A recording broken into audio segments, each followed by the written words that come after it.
Right, you're saying mixed responses from the TVK, Sam Daniel, but of course the question is, why has the TVK remained silent without any kind of an official response to all that's developed, whether it's Jananayagan's release or the summoning by Vijay by the CBI, Vasudha? That's really a crucial question.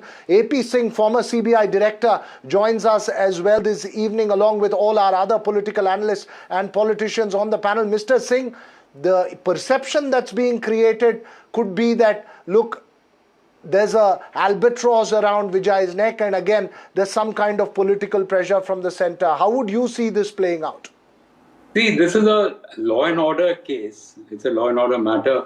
And it's very rare that CBI gets these kind of investigations. Normal investigations are crime, anti-corruption. Yeah. This is a law and order situation which has gone bad. Now, the Supreme Court has ordered this investigation. It is not that the government has started it or CBI has taken it over. It is a investigation ordered by the Supreme Court. Now, obviously, CBI has to see the role of the organizers, the role of the police, and then the role of the actor. So it's going to be a time-bound process. It's going to take time. They have to examine all these concerns. They have to see what the arrangements were on the ground on that day. What was the intelligence that the police had?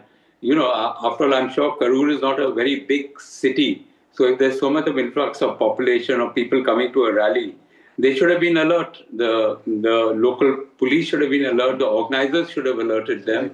And there should have been proper coordination between the organizers and police. So that is something. We'll come to that coordination part in just a bit, Mr. Singh, and that's an important observation that you've made, something that Vijay seems to have reiterated today, and that seems to be the line of questioning as well. But Vijay Dharani, the fact that Vijay is in Delhi and he's appearing before the CBI just 2 days after the CBFC refused to give clearance to his movie and also approached High Court. How do you look at the blame game that has started and also the speculation, this criticism of the union and the BJP that it is the party, it is the center that is making it difficult for a Tamil actor, for a Tamil politician to get his job done? It's totally a very wrong perception that is trying to be built over BJP and the central government. These two issues has nothing to do with the central government or the BJP party. It's very clear. Insofar as Jananayagan is concerned, getting the certification by the Central Board of Film Certification is mandatory. It is not optional. It is not discretional. It is mandatory. It is for the production house to get the certificate and then release the picture. What they were doing, they didn't produce the NOCs, required NOCs, and there was an objection by not only the member, it has the chairman also has given a letter to be sent to the review committee. When that being so, without challenging the by way of writ of certiorari, the letter, they have gone ahead for some other prayer, which has given way for a appeal. And then now to the Supreme Court. Now all these, there is nothing to do with the central government or the BJP here. Insofar as Jananayagan is concerned, had they given the NOCs... All right, you made your point. You're saying nothing to do with the center or the BJP. Don't blame the BJP or the center for it. Sumant Raman, will that perception, will that narrative cut ice? Or is it going to be a perception, Sumant Raman, of Vijay coming under pressure? And more importantly, the attack that the DMK launched on him after the stampede, the political attack that the DMK, if I can call it that, launched on him after the stampede, has it pushed him into a corner where he has the center hanging over his head? First of all, let Sumant Raman finish, ma'am. I'll come back to you. Go ahead, Sumant Raman. Yeah, this morning when we spoke, I had sort of suggested that there was nothing really significant in the CBI questioning, and Vijay would probably be, let off in the evening, and he could return to Chennai either tonight or tomorrow morning. So I think that is really what has happened. This is a routine procedure, as Mr. Singh said, though for the CBI it may be a little unusual. But he's going to be called back for questioning. But, yes. No. But he's going to be called back for questioning according to our sources. No, that's okay. I mean, we will wait for confirmation. It is possible that he could be called again for one more day of questioning. But I don't see this as a big pressure tactic by BJP to get him into some kind of alliance or something. the release of Jananayagan seems very strange, because you see the alacrity with which the CBFC has acted here. In fact, today they went and rushed to the Supreme Court to file a caveat to say that the matter should not be heard without their voice being represented. So I think the alacrity they've shown on Jananayagan, that seems to be very unusual. But as far as the CBI case is concerned, I don't think there is anything to put on Vijay. Vijay is also, technically he's a witness. And he is also somebody who has alleged a conspiracy. So he may have some information which may help crack the case. Absolutely. So all of that. So one you think is a process, the other you think is political arm twisting. It could be that. Point taken. Harish Mohammed Ibrahim, the impression of Vijay as being targeted singularly, because he seems to be the one whose movie has been stalled, and he's the one who's facing hours of interrogation. That doesn't really bode well for the DMK, isn't it? No, DMK has nothing to do with it, and DMK doesn't hold any repercussions on whatever which is happening with Mr. Vijay in regards to his film Jananayagan or what the CBI case, because their party is the one which have made sure the inquiry which is constituted by the state government, along with the High Court's prosecuted SIT, has to be moved to the CBI. It was their prayer, and it has been subjected to that, and their routine follow procedures has been due diligence have been carried out by the CBI. So it has nothing to do with the DMK. Having said that, coming to the Jananayagan movie, as Mr. Suman said, the CBFC has to be acted on a diligent way, even though the December 18th, where the film submitted for their regulation certifications, along with another movie which released yesterday. So the CBFC wanted to put a pressure on Mr. Vijay to certain equations which has been carried out by the NDA alliance. Even Mr. Annamalai have been categorically stated that today or yesterday, stating that we want Mr. Vijay to be on board and it will be taken by the High Command in Delhi. So these kind of insinuations, these kind of aspersions which has been put down by the TVK on TVK's Vijay is always a pressure tactics which the NDA wants to build a huge Among Us alliance against the DMK against a DMK. Whether it is going to take any shape against the DMK with an anti-incumbency, definitely it will not, because DMK is sitting on a comfortable positioning on its 2026 elections, and definitely whatever the alliance which is built by the NDA-ruled alliance or the ADMK-led alliance will not put forward any kind of pressure for that matter ahead of 2026 elections, because the people mandate is clear even before 6 months. All right, you made your point. Having said that, the anti-incumbency can roll out even before 3 months before election, but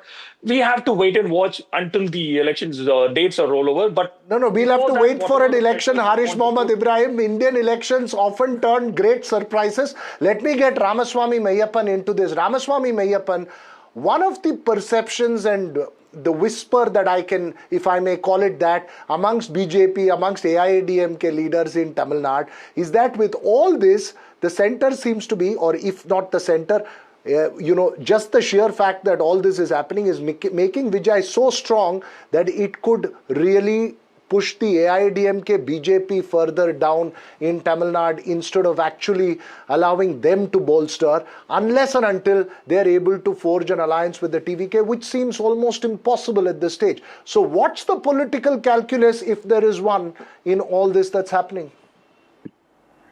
Very good evening to everyone. I think I'll look at it from two prisms, one as a lawyer and one as a layman on a political perspective.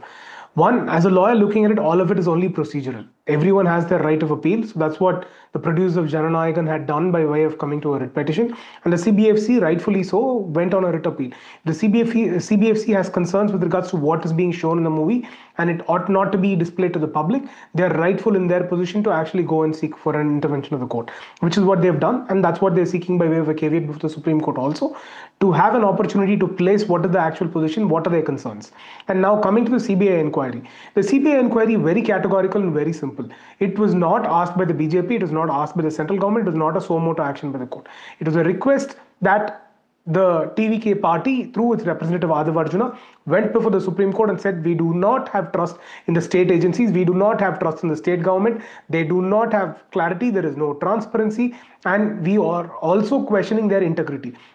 That was the reason why they went to the Supreme Court. The Supreme Court found merit in that argument, appointed an independent agency, appointed CBI as that independent agency. And it is monitored by a retired Supreme Court judge. All this was required because of lack of transparency and the alleged lack of integrity on the state inquiry agency and of the DMK government. So therefore, that purely is That's a proper very inquiry important that's point. But required. Mr. Singh, processes aside, if you look at even political matters aside, the fact that Vijay had to make a point here and he had to also bring in the DMK conspiracy and he probably wanted to come to Delhi, could he have skipped the summons given that this was an unusual case? Many celebrities, many politicians, we keep reporting, keep skipping summons. Did he want to also send out a message because he appeared in person before the CBI today? Yeah, he could have skipped the summons. It's, you can always take another date. You can say you are not, you're preoccupied, or you're busy, or you have some other commitments, and can I come on another date? And CBI will definitely accommodate that. That is not an issue, unless you are deliberately evading coming. Right.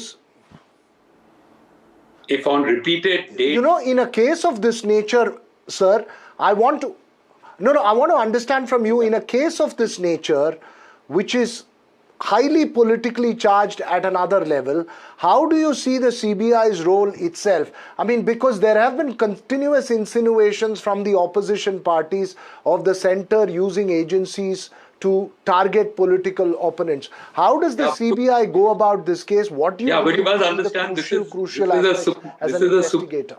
Supreme Court has ordered this, and they have a Supreme Court judge monitoring it. And in any case, what is CBI's interest? It's a most unusual case for CBI to take. CBI doesn't take these cases. I mean, what is the law and order situation? It's not something which CBI has to do. CBI does criminal investigations. So here they are going to go through, as I told you, the role of the organizers, the role of the police is equally important. Both are equally important. Why did the organizers not make adequate arrangements, and why did the police not supervise those arrangements? So there was obviously some gap between the two. And the last comes the actor himself, the delayed coming after 7 hours or whatever it was, or not, cancelling.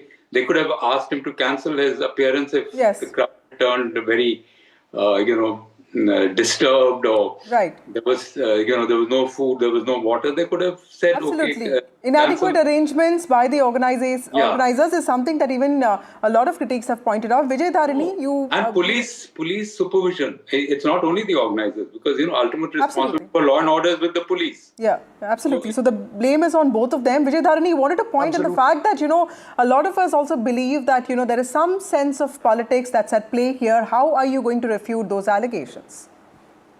See, now this CBI inquiry is sought by Vijay and his party TVK. It's very clear. And they did not only they, most of the people who had spoken in various social media and channels, they have expressed their view that they don't have belief in the state agency investigating this case.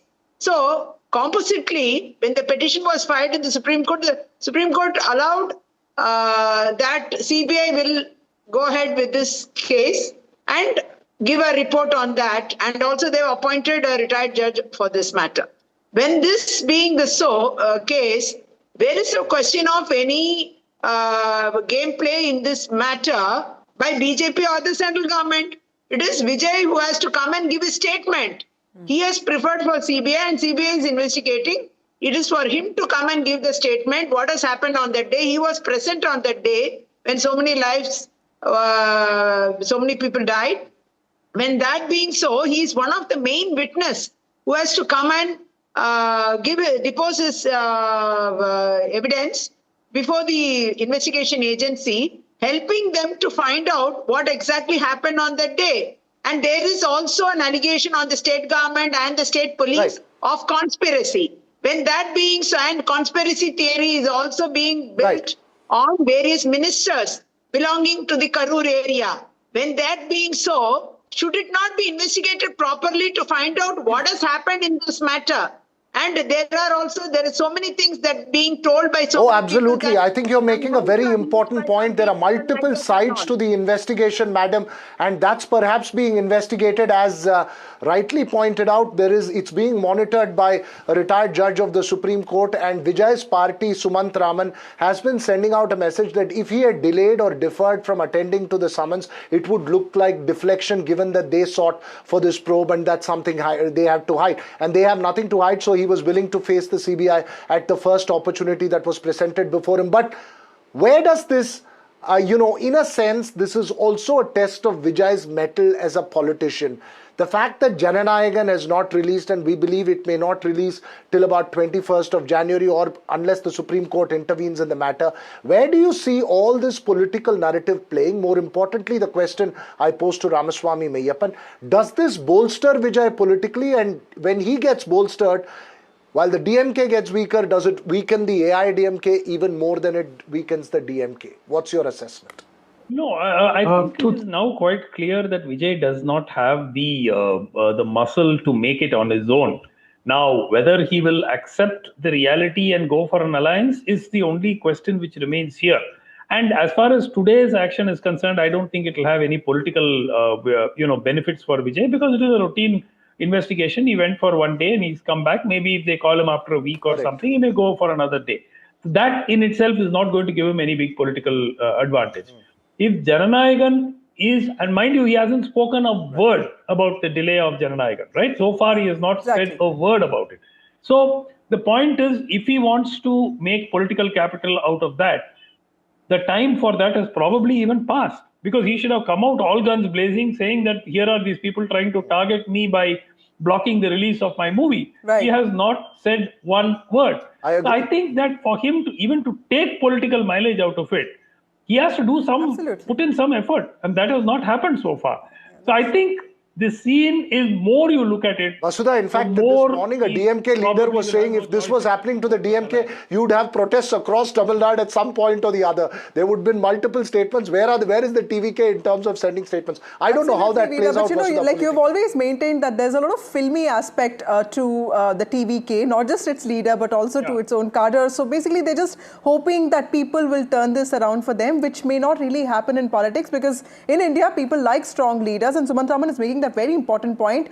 Mr. Meyyappan, I know that the Prime Minister is going to celebrate Pongal at Dr. L. Murugan's house. He's a minister there. There'll be Pongal celebrations. Rahul Gandhi is also going to celebrate Pongal in Gudalur and Nilgiris. But when it comes to the war of movies, and Vijay also getting a lot of visibility with the summoning of CBI, it feels that the AIDMK BJP alliance is not really getting that kind of momentum that it hoped for. Would that be true? And if yes, what do you think the alliance should be doing next? See, I'm with you on one position, that the ADMK and the BJP alliance needs to be doing more. The reason is the election is fast approaching. When the DMK is outside of government and when they're the opposition, they try and press on anti-incumbency and every issue. They do not stop and rest for a day. That's how the BJP acts. Take the instance of BJP in West Bengal. Every day there's a question of what Mamata Banerjee is doing. So I would look for such questions to come from the BJP in Tamil Nadu as well. But the people here are very well informed. Election is not dependent on what happens to two movies, what happens on an inquiry day. The people here are not going to cast their vote purely based on that alone. It may not even be a factor come 2026 April or March or May, whenever the election takes place. But the only thing that would come into play is what promises have been fulfilled by the government in offices. And the DMK, out of 550 odd promises, barely has crossed even 90.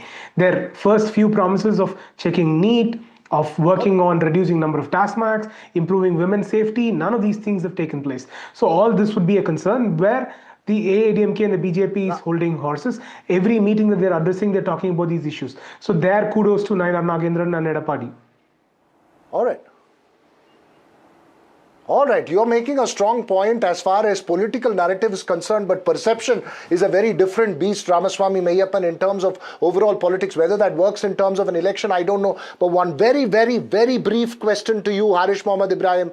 Did the DMK overplay its card by taking on Vijay very, very intensely after the Karur Stampede, and has that made him warm up to the BJP? Very brief response, in hindsight, yes or no?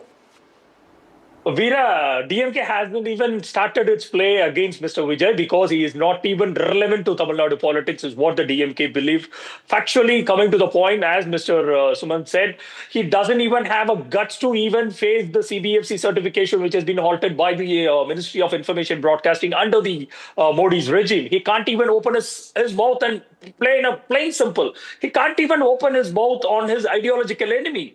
Whether the Tamil Nadu people will allow this? No. Tamil Nadu people... I don't have a TVK spokesperson here to defend themselves. That's perhaps the irony of the debate, that Go ahead. But 10 you have seconds. all the Quickly finish TVK your people. point. Please let me complete. So you don't have to question the sensibility of the Tamil people's political sensibility is all about. They have a clear-cut ideological domain which will be always the front seat when it comes to elections and voting procedures. And the TVK is not relevant when the people itself not feeling it relevance to the Tamil political arena. How come you can expect the DMK grand old party to address? So you claim Harish Mohammed Ibrahim. I'll have to cut you short. I'm sorry, not for any editorial purpose, but for want of time. We don't have a TVK spokesperson to respond to that, Vasudha. And that's perhaps the irony of the day, that on a day when Vijay appears before CBI or a day when Jananayagan is being discussed, we don't have the TVK on a news panel. Well, I don't know what to make I of think that, Harish's confidence is at a very level. That's what all Tamilians say, because this is a lot of confidence. But yes, elections, like you pointed out. Vera level. You're picking up a little of that, huh? Yeah, it's at a Vera level completely. But yes, we have some breaking news, Veera, now. As per CBI sources who have told NDTV that TVK founder Vijay, who was questioned by the CBI today, requested the CBI to grant time for next round of questioning and to schedule the date of questioning after the Pongal festival.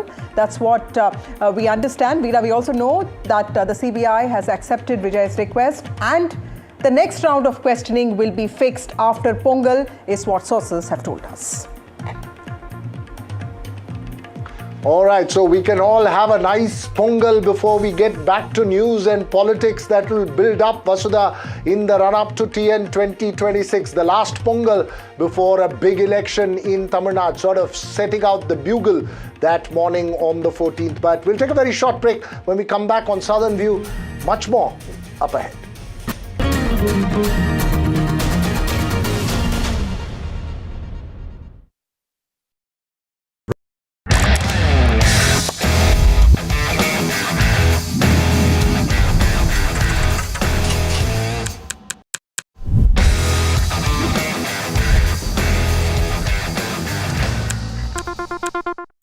21 days in Kashmir. People have bombarded me, friends, with requests for an unfiltered list of things I saw and observed on the ground. Very special ground report from the line of control. There were some children who've lost limbs in the shelling. They are now India's smallest but possibly the most powerful crime family. Cough syrup has killed at least 25 children.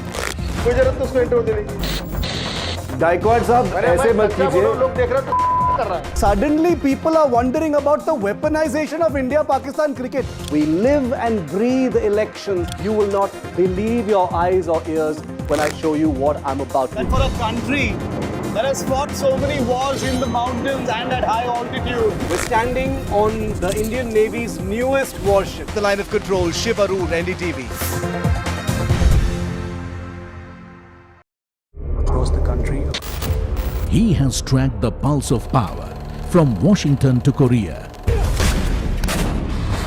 Witnessed history being made in global capitals and conflict zones. Brought clarity to complex issues of national security and international affairs. Aditya Raj Kaul, covering international affairs like no one else. Only on NDTV network. Straight from the heart of the newsroom to the core of the stories shaping your world. Join me, Gargi Raut, as I track all the developments as they break. Live from the NDTV newsroom, weekdays at 4 p.m. I don't sugarcoat. I shoot straight and tell you stories the way they need to be told. Unfiltered, unafraid, unmissable. That's how I roll. Watch me, Priyanka Deo, on NDTV World. Namaste. Mumbai are bringing our first India tour in your city. Rag on with Shankar Ehsan Loy and Siddharth Mahadevan and Shivam Mahadevan. 5 times melody, 5 times masti with NDTV Good Times. Go grab your tickets on Live Your City by Fever. What seems settled for me is unfinished business. So I rewind. I pause. I reflect. I dig until what's buried stands up to be counted. Breaking ground, not just headlines, the meaning behind them. This is Breaking Ground with me, Vedika Sood. A very special moment for us as we announce NDTV Masterstroke, the NDTV Art Awards. NDTV presents the Masterstroke Art Awards, an odyssey of creative brilliance where the masterpiece meets its ultimate recognition. NDTV bringing this subject forward would have a great integrity of putting it forward where people could understand the importance of art. This award that is being started, I'm sure is going to be amazing. Art for India and for Indians is an expression of our Atmanirbharta. It's actually quite a formidable jury, so I think we'll reveal a lot more as we go along. This is an amazing platform, I think, today what you're doing. Honoring the masters who define our creative landscape. Coming soon on the NDTV network.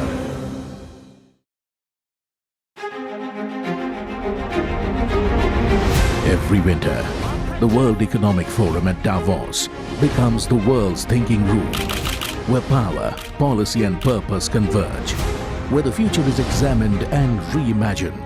In January 2026, NDTV will be at the heart of this conversation. NDTV Ignite at Davos, this January on the NDTV network. The front lines of Kargil. The fury of Operation Sindoor. So many attacks. The chaos and cries of disaster zones. To fighter jet cockpits. And the world's most defining interviews. It's incredible. He has seen history break.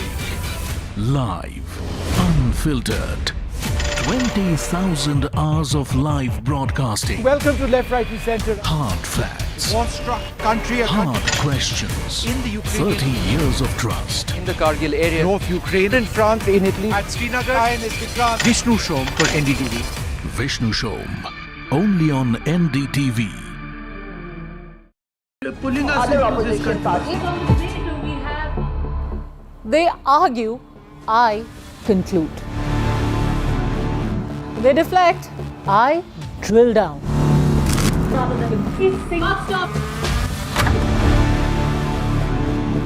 This isn't a free-for-all. It's a reckoning. No filler, no fog. Only the facts and where they lead.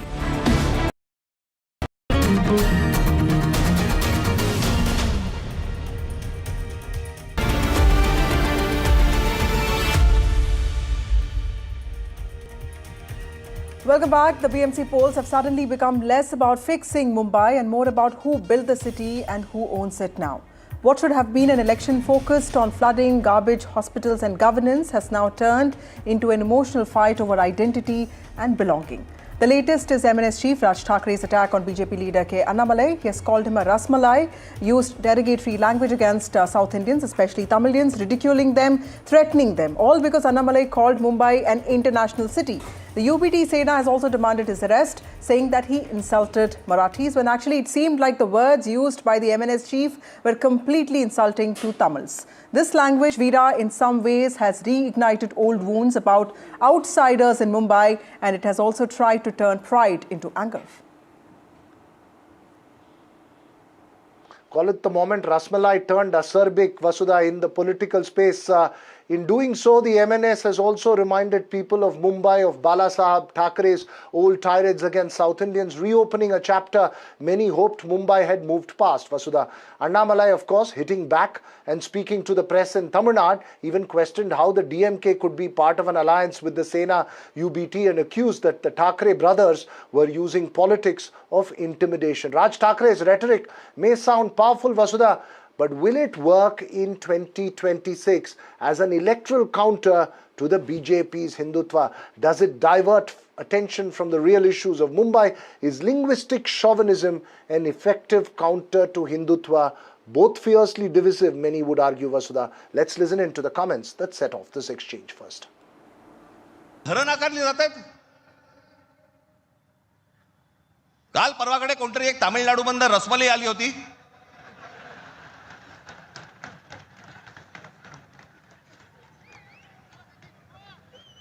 तो सांगतो मुंबईचा आणि म्हणजे महाराष्ट्राचा संबंध काय, तुझा काय संबंध आहे इथे याचा?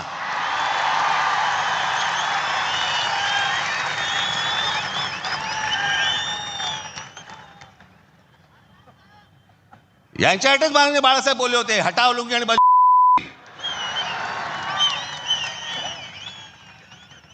अनेक दाक्षिणात्य इथे राहत आहेत. Here we are looking at the only city in our country where a triple engine Sarkar is possible. Modi ji at the center, Devendra Fadnavis at the state, and the BJP mayor and BMC. Because Bombay is not a Maharashtra city, it is an international city. And this city has got a budget of 75,000 crore, not a small money. Now, after Raj Thakere's Rasmalai jibe, Annamalai has hit back and he has dared Thakre, saying that he will come to Mumbai whenever he wants to. Aditya Thackeray, Raj Thackeray இவங்கெல்லாம் யாருன்னு அங்கிருந்து என்னை மிரட்டிகிட்டு இருக்கானு. நான் பெருமைப்படுறேன், ஒரு விவசாயினுடைய பையன் இன்னைக்கு தாக்கரேவனுடைய கோபத்தை நான் சம்பாரிச்சிருக்கிறேன். இந்த சிவசேனா, இன்னைக்கு தாக்கரேவோட சிவசேனா அவங்களுடைய பத்திரிகை நம்ம முரசொலி மாதிரி சாம்னான்னு ஒன்று வச்சுருக்கானுங்க. அதில் எழுதியிருக்கானுங்க, மும்பைக்குள்ளே வந்தால் என் காலை வெட்டுவேன், இங்க் அடிப்பேன்னு. நான் மும்பைக்கு வரத்தான் போகிறேன், நீ இங்க் அடிச்சுப்பாரு, காலை வெட்டிப்பாரு, அதெல்லாம் ரெண்டு ஒன்று பார்த்துடலாம். Well, that was Annamalai's reaction, but in an exclusive interview with NDTV, Shiv Sena UBT chief Uddhav Thackeray has made some big claims. He stated that the BJP-led NDA government is conspiring to separate Mumbai from Maharashtra. Listen in. हमारा क्या कहना है, आज भी मैं आपके साथ हिंदी में बात कर रहा हूं. हमने कभी किसी भाषा का विरोध नहीं किया है, लेकिन जिस तरीके से बीजेपी, हम सारे लोग यहाँ जैसे दूध में शक्कर घुल मिलकर अच्छा एक क्या कहते हैं मिल्क शेक भी बना सकते हैं, तो उसमें नमक डाल रही है. संयुक्त महाराष्ट्र की मुझे याद दिलानी होगी आपको. उस वक्त मुंबई के ऊपर गुजरात भी अपना अधिकार मान रहा था, और उस समय बहुत सारे मराठी, लाखों मराठी लोग सड़क पर उतर कर आए थे और बहुत बड़ा आंदोलन हुआ. 3-4 साल चला. 100 से भी ज्यादा 107 लोगों ने शहादत दी और उसके बाद मुंबई महाराष्ट्र को मिली. तब से लेके आज तक गुजरात, मतलब पूरा गुजरात नहीं, कुछ गुजरात के लोग हैं, जैसे आज जो ऊपर दिल्ली में 2 बैठे हैं, उनकी नजर मुंबई पर है. मुंबई के ऊपर वो कब्जा करना चाहते हैं. हम गुजरातियों के खिलाफ नहीं है. हमारा मुंबई का सारा जितना कारोबार था वो गुजरात लेके गए. मनमोहन सिंह जी ने आर्थिक केंद्र, इकोनॉमिक सेंटर दिया था, वो भी वो गुजरात लेके चले गए. तो हम ऐसे बैठे कैसे रहेंगे? हमारे घर में घुसकर आप हमारे ऊपर अन्याय करेंगे, अत्याचार करेंगे, तो कौन चुप बैठेगा? Well, Veera, this is not combative politics or provocative language, whatever MNS chief Raj Thackeray said. This is just an attack on people who have helped Mumbai grow and have been personally offended with whatever that has happened. We are joined by Adhyut Wagh, who's a spokesperson in Maharashtra BJP. We have Rohit Chandavarkar, senior analyst. We also have Ganesh Suwani, who's a political analyst. Thank you all of you for being part of this broadcast. Rohit, to you first. You've always explained Maharashtra to us in such accessible terms. Why isn't anybody speaking about Raj Thakere's language anymore? Because I feel when, Hindi-speaking migrants get attacked, there is a lot more noise, and this kind of language ridiculing South Indians and also threatening them, reminding them of a time which was extremely scary for them. Shouldn't it have commanded more voices from political parties? Vasudha, I think your opening statement or comments, yours and Veera's, both were, they just hit the nail on its head.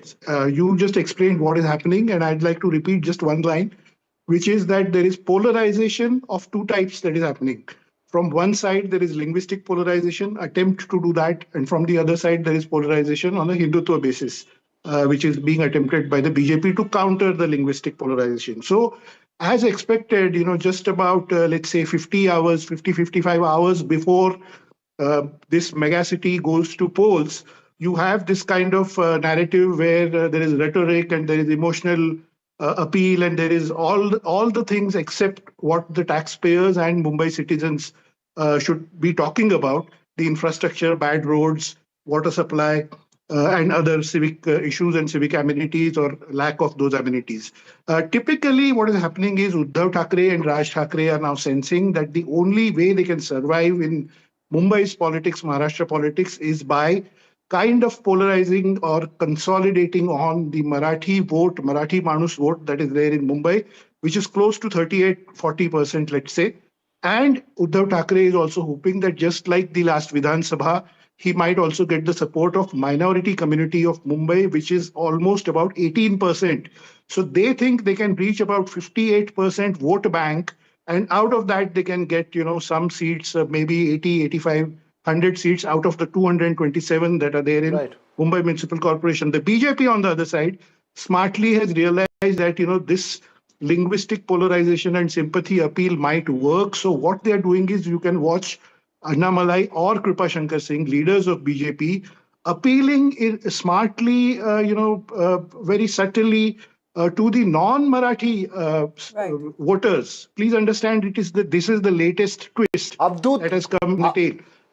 What these leaders are doing is Rohit has not happened by. Rohit, let me just take that point that you're making to Avdut Wagh. Avdut, is this polarization and counter-polarization? I'm sorry, Rohit, I just want to ask a response from the BJP. Is this polarization, counter-polarization, the same, whether it's Hindutva or language politics, is one which is divisive in nature, one that diverts attention from core issues?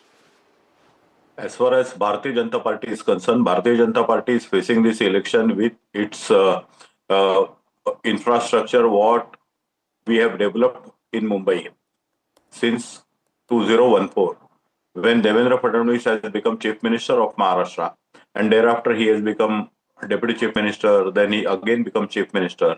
You see the coastal road, you see the metros, you see the roads, you see Atal Setu, all and metros. You see the infrastructure has increased manifold. Now, as far as Thackeray brothers are concerned, they both have become a spent horse. They are still living in the era of 1960, where Sanyukta Maharashtra movement was there, which was for Mumbai. I agree to that. And thereafter, around 65 years have passed, and still they talk about the divisive politics, and they always talk about Marathi Manus. Let me make it very clear. Thackeray doesn't mean Marathi Manus. Thackeray doesn't mean Mumbai. Thackeray doesn't mean Maharashtra. But sir, shouldn't have there been more criticism of this comment by your party leaders? Because I did hear even the Chief Minister talk about how he doesn't need to be taken seriously. But when you use comments like Hatao Lungi, Bajao Pungi, something that has really driven South Indians away from Mumbai, and it was a very scary time for them, shouldn't we expect the BJP to come out and very strongly criticize such comments? No, we are criticizing because we are a national party. First of all, both Thackeray are inconsistent. Uddhav Thackeray is consistently inconsistent, and Raj Thackeray is inconsistently inconsistent. They started talking against South Indians. They started talking about against Muslims. They started talking against Uttar Bharatiya people, calling them bhaiya. Then they are also talking against Gujaratis. So it is their mentality. It is their mentality, and it is a cheap mentality. Mr. Sovani, how would you look at Raj Thackeray's latest statements? It's not that he has spoken something new, but the fact that there's been so little criticism of this is the one that's surprising. I will give you one example. Mr. Sovani. Raj Thackeray has not a single MLA in Mr. Sovani. Mr. Wagh, let Mr. Sovani respond. I'll come to you. Mr. Sovani.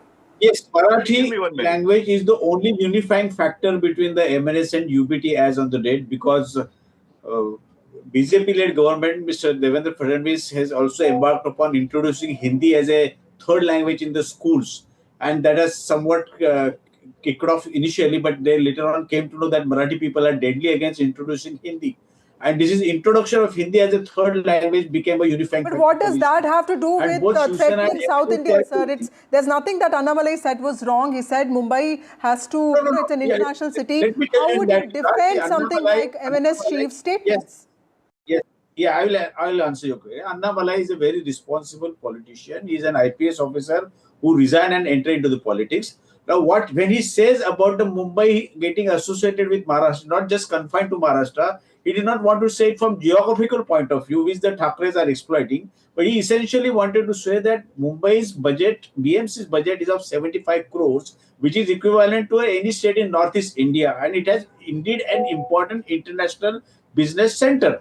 And therefore, he just wanted to say that Mumbai should not be always looked or attached to Maharashtra. It has a unifying factor. And what he said, that if there's a triple engine Sarkar, Delhi, Maharashtra and Mumbai also, then they will be having better benefits for the people in Mumbai. On the other hand, what has happened as of now, Rohit Chandavarkar, very quickly, what happens to the non-Marathi voters of Mumbai? Because this election has become so much about Marathi versus, who is Marathi versus Hindutva. What happens to the migrants, to the non-Marathi voters of Mumbai? So that's exactly what I was saying, Vasudha, is that, this polarization that the Thakres are attempting has also resulted in reverse polarization, if you want to call it, among the non-Marathi or non-Marathi speaking, non-Maharashtrian voters who have been living in Mumbai for 30, 40 years or 20 years, whatever. And the BJP thinks that chunk is, let's say, about 45, 50%. I'm talking about North Indian migrants plus, people from South, the Tamils, the Punjabis and Bengalis and all of them. The BJP thinks that they want to work on 3 points. So I think that is the largest strategy. I'm so sorry, Rohit. The Prime Minister is speaking now. His address. Rohit, we are completely out of time, but I think, remember, Vasudha and Rohit, the point that you're making. The dialogue now in its second edition, and it's the national platform. The Prime Minister is speaking there. Let's listen into what he's saying. तो 2014 का जिक्र किया था, तब यहां बैठे ज्यादातर युवा 8-10 साल के ही रहे होंगे। अखबार पढ़ने की उनकी आदत भी नहीं डेवलप हुई होगी। आपने पॉलिसी पैरालिसिस का वो पुराना दौर नहीं देखा, जब उस समय की सरकार की इसलिए आलोचना होती थी कि वो समय पर फैसले नहीं लेती, और जो फैसले होते भी थे वो जमीन पर ठीक से लागू नहीं होते थे। नियम कायदे ऐसे थे जिससे हमारा नौजवान कुछ नया करने के बारे में सोच भी नहीं सकता था।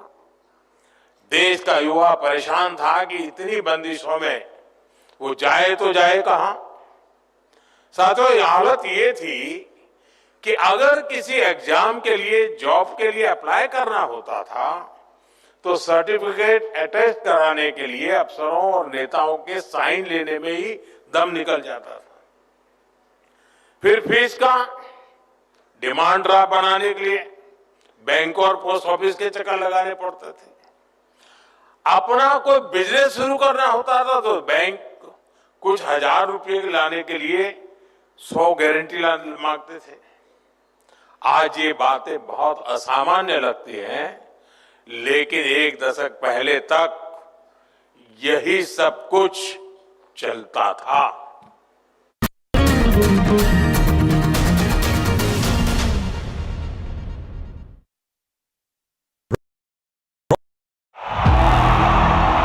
इनको यहां से जाना ही होगा।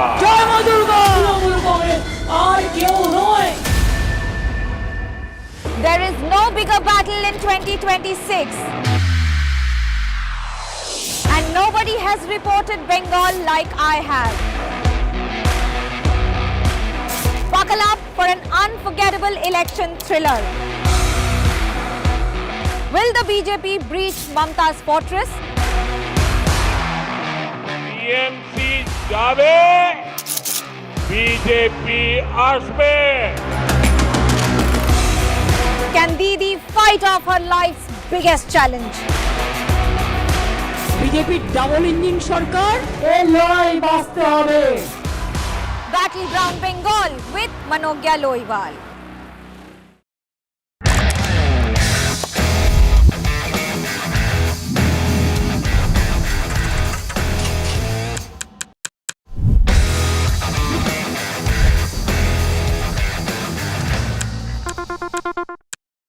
"21 days in Kashmir. People have bombarded me, friends, with requests for an unfiltered list of things I saw and observed on the ground." Very special ground report from the line of control. There were some children who've lost limbs in the shelling. They are now India's smallest but possibly the most powerful crime family. Cough syrup has killed at least 25 children. Gaikwad sahab, ऐसे मत कीजिए. Suddenly people are wondering about the weaponization of India-Pakistan cricket. We live and breathe elections. You will not believe your eyes or ears when I show you what I'm about to do. And for a country that has fought so many wars in the mountains and at high altitude. We're standing on the Indian Navy's newest warship. The line of control, Shiv Arur, NDTV. Across the country, he has tracked the pulse of power from Washington to Korea. Witnessed history being made in global capitals and conflict zones. Brought clarity to complex issues of national security and international affairs. Aditya Raj Kaul, covering international affairs like no one else, only on NDTV network. Straight from the heart of the newsroom to the core of the stories shaping your world. Join me, Gargi Raut, as I track all the developments as they break. Live from the NDTV newsroom, weekdays at 4 p.m. I don't sugarcoat. I shoot straight and tell you stories the way they need to be told. Unfiltered, unafraid, unmissable. That's how I roll. Watch me, Priyanka Deo, on NDTV World. Namaste. Mumbai are bringing our first India tour in your city. Rag on with Shankar Ehsan Loy and Siddharth Mahadevan and Shivam Mahadevan. 5 times melody, 5 times masti with NDTV Good Times. Go grab your tickets on Live Your City by Fever. What seems settled for me is unfinished business. So I rewind. I pause. I reflect. I dig until what's buried stands up to be counted. Breaking ground, not just headlines, the meaning behind them. This is Breaking Ground with me, Vedika Sood. A very special moment for us as we announce NDTV Masterstroke, the NDTV Art Awards. NDTV presents the Masterstroke Art Awards, an odyssey of creative brilliance where the masterpiece meets its ultimate recognition. NDTV bringing this subject forward would have a great integrity of putting it forward where people could understand the importance of art. This award that is being started, I'm sure is going to be amazing. Art for India and for Indians is an expression of our Atmanirbharta. It's actually quite a formidable jury, so I think we'll reveal a lot more as we go along. This is an amazing platform, I think, today what you're doing. Honoring the masters who define our creative landscape. Coming soon on the NDTV network.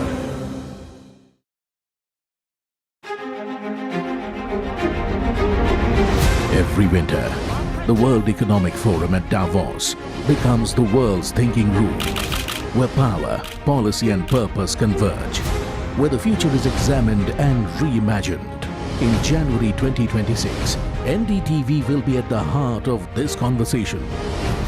NDTV Ignite at Davos, this January on the NDTV network. The front lines of Kargil.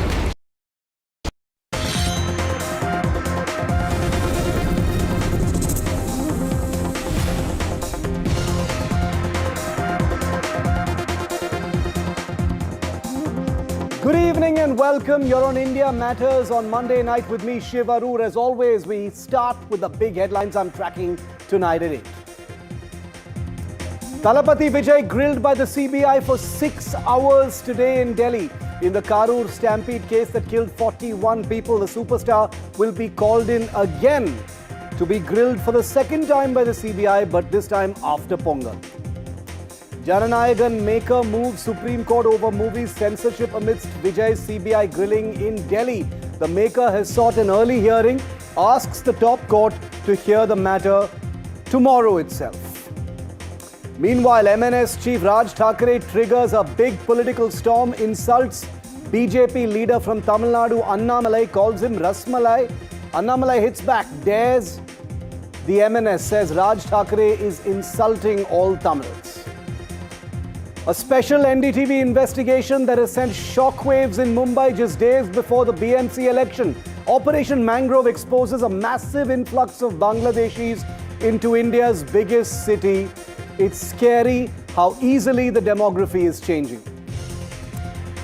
Sergio Gore is the new US envoy to India, says Trump-Modi friendship is real and India is an essential partner. And finally, awards season officially kicks off with the Golden Globes. Timothy Chalamet, Jessie Buckley win big. Owen Cooper becomes the youngest supporting actor to win in the TV category. Priyanka Chopra shines as one of the presenters. But on the show tonight on India Matters, I'm starting with Raj Thackeray's tired, old, dirty lungi dance. The hate trick to win the BMC polls by a desperate and bankrupt politician is my top focus, because he has insulted not just Annamalai of the BJP and called him Rasmalai, but insulted all Tamils and all South Indians with his hateful, bigoted rant. Also on my show tonight, it looks like Greenland will be taken by Trump by hook or by crook. What is Greenland planning to do? Can Europe defend this? Is there going to be an actual fight? What kind of fight will it be? I have an important voice and some important information to share with you. That's coming up at 8:30 p.m. But let's begin with our top story tonight.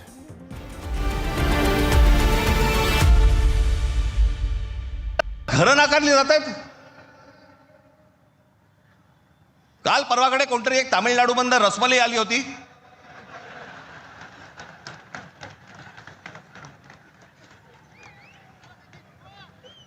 तो सांगतो मुंबईचा आणि म्हणजे महाराष्ट्राचा संबंध काय? तुझा काय संबंध आहे इथे याचा?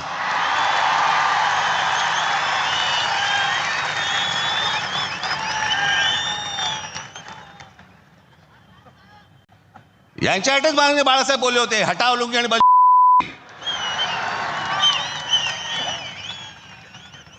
आता नाही दाक्षिणात्य इथे राहत आहेत. काल परवाकडे कोणतरी एक तामिळनाडूमधून रसमलाई आली होती. तो सांगतो मुंबईचा आणि म्हणजे महाराष्ट्राचा संबंध काय? Raj Thackeray's latest obnoxious, hateful attack on South Indians, cleverly routed through a purpose assault on the BJP's K. Annamalai, it is not new. It is especially not shocking just days before the Brihan Mumbai Municipal Corporation election. It is signature Raj Thackeray fare. Is anyone really surprised? This year, the Maharashtra Navnirman Sena, or MNS, turns 20. That's right, it's 20 years old. And 2 decades on, its political balance sheet is almost comical. 0 seats in the Maharashtra Assembly. It lost its solitary seat in last year's election. 0 seats in the Lok Sabha ever. 1 lonely seat, embarrassing 1 lonely seat in the BMC. The Manase, as it is called,